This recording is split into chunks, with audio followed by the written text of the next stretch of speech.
listen, who wants to explain this shock to us?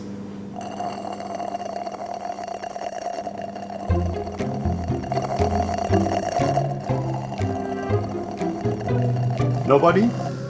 Then I will just start to explain. With the new monocoque design, we wanted to improve everything we know and put all our knowledge into this new design. And the first issue which came up, especially in the beginning of the shock, was that the piston base was broken. This leads to immediately loss of oil damping. And the problem was that this piston base here just fell off. And the whole piston unit was in the shock and nothing works. So what we did basically is, this is the broken piston base, and what we did is that this whole piston is now screwed in the seal head and it cannot fall off into the shock. So this is completely impossible to happen again. The second point is in the same area, and we have a check valve shin here, and it's secured with a C-clip.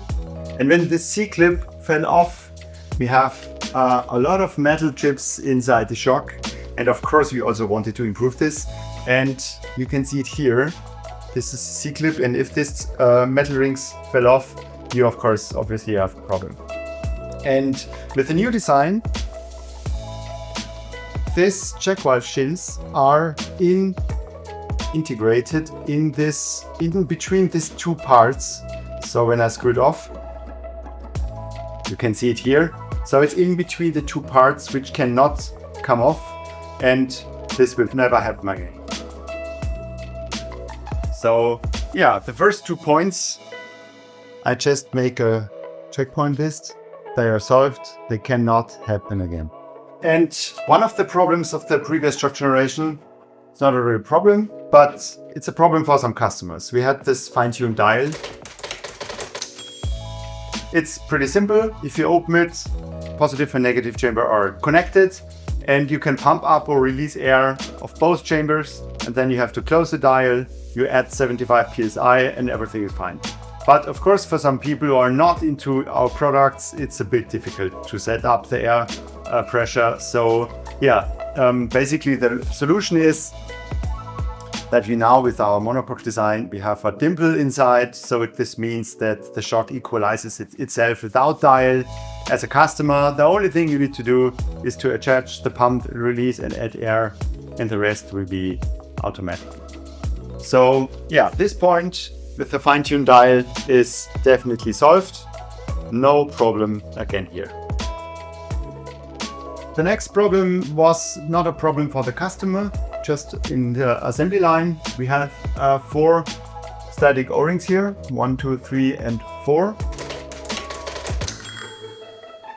Can you tell me what to do with the 4 static O-rings? Nobody? Really nobody? Nobody?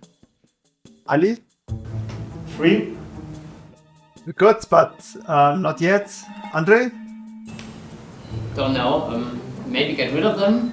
Very good, that's it. So with the new design, with the monocoque design, we achieved that all these parts, the tubes, the milling parts and the other tube, they are in one piece, and there is no static sealing inside. So these 4 O-rings are not existing anymore, and a not existing O-ring cannot make problems. Like I said, it's not a problem which occurred for the customer, because we of course took it out during assembly. But for us in the assembly line, it's pretty nice to have no O-rings which needs to be assembled. And these O-rings can never leak again. So the problem with the 4 static O-rings is solved. Very nice. Next point is the so-called Umkehrknacki. Robin? Robin? Hello. Can you tell us what Umkehrknacking is? No? So Robin, until next time, I expect an essay about Umkehrknacking. So Umkehrknacking is basically If you have a movement into the shock and a decompression out of the shock, there's one point where is no movement, and on this zero velocity point you have some friction and you can feel all the play in the parts in between, and you will feel this kind of snagging. And this is what we call Umkehrschnackeln, and there is no translation of the German word. And there are several reasons for this Umkehrschnackeln, and one of it is this O-ring here, the small one is here. It seals between the damping piston and the seal head. So if you can imagine, there's an O-ring and there's a pressure from one side and then the pressure from the other side. The O-ring will make cluck, cluck, cluck, cluck. And the second one is the whole damping unit here. This is the damping piston, including the shims and everything. In the previous model, if you turn the low speed compression, you need some slight play to be able to turn it. And of course, if you have some pressure from each side, it can have some play. You will feel this kind of play. So this piston is now screwed in the seal head. There's no possible play in between. There's no O-ring necessary anymore because these two parts are of course sealed with the screwed in. Yeah, that's it. So the Umkehrschnackeln is solved. So we have a slight play from the piston, it's solved, and we have a slight play from the O-ring, which is also solved. And the third part of the Umkehrschnackeln are the seals here, 1 and 2, on the main piston and the separating piston.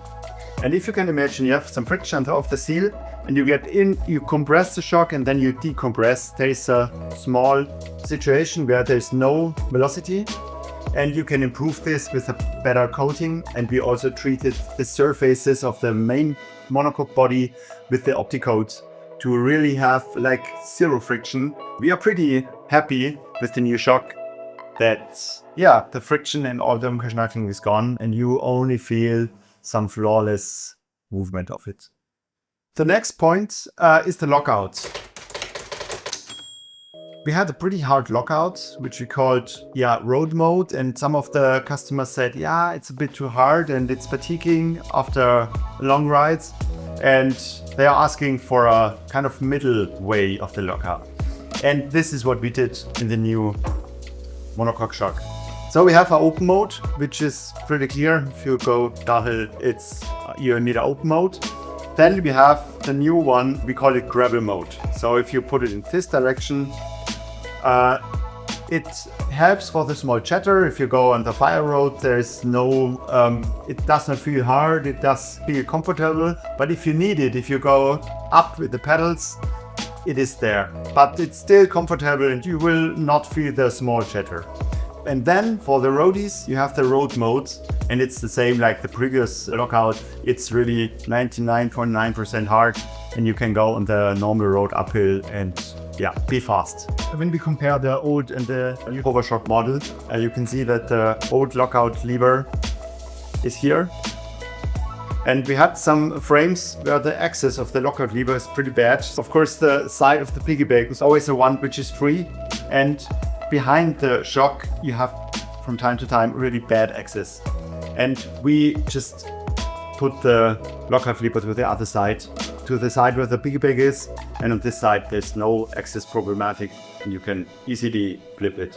So we solved for the customers who said the lockout is too hard, we solved it with the gravel mode. For the customers who said the hard lockout is pretty good, we solved it because we have it anyway. And the axis of the lockout is also now better. And the last point is the metric in the Trunnion standard. If you have a new frame or whatever and you need a metric instead of Trunnion, the only thing you can do as a customer to buy a new shock. It's pretty good for the company, but it's not so good for the customer. And that's why we have now the IBS system. It's called the interchangeable bridge system. You can just screw it off with two Torx 25 screws and flip it to a metric or Trunnion, and you don't need to buy a new shock. It's simply possible with changing the bridge. So pretty interesting for the customers. The only thing you cannot do yet is to change the shock length because you need new shock anyway. We are working on this problem, but I don't think we will find a solution pretty soon. So yeah, the last point that we want to change the mounting standards is also solved. We have interchangeability between Magic and Tree. So thanks for listening. And at the end of the lesson, I want to show you some new upcoming project for the future. And I have it here in my